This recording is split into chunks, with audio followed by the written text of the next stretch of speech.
We've got a question here which I think is quite interesting. There's been a few stories in the press around firms repatriating workloads back in-house for cost reasons. Was wondering what Jeff's view is on this.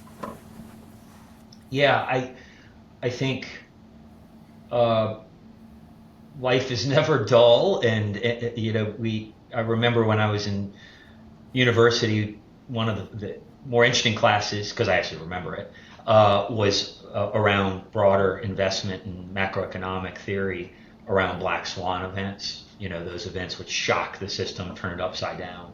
And at Uh-huh. the time, we were kind of told those happen like once every 20 or 30 years. Well, it feels like we're seeing a black swan event every 3 or 5 years now. It I feels mean, like every day at the moment. you're absolutely right, even more so.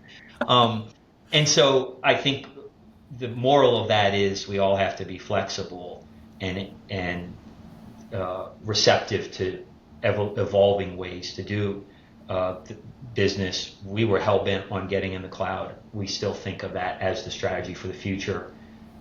Frankly, we think it helps us future proof ourselves to a degree because of the flexibility it gives us. Yeah. Anything that pulls back on flexibility, and I think of in-housing in many cases as doing that. Yeah, there may be a near-term cost benefit, but longer term, you know, I talked about earlier, I can't compete with Amazon on spending and developing cutting edge security technology.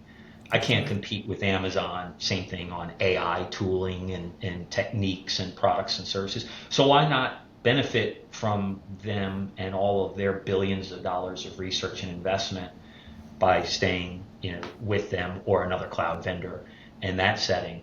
But I think centralization up until recently, speaking of kind of paradigm shifts in the cloud, because of the efficiencies and the scale benefits and everything that goes along with that, which, by the way, typically means a better service for the customer. That's And right. in software and in SaaS, it's all about customer success, truly. Uh, and the more centralization that we do, the better the product, the better the service, et cetera, is what we find. That is our experience. However, one thing that within the last year and a half, 2 years, it has changed dramatically is all of the sovereign data rights.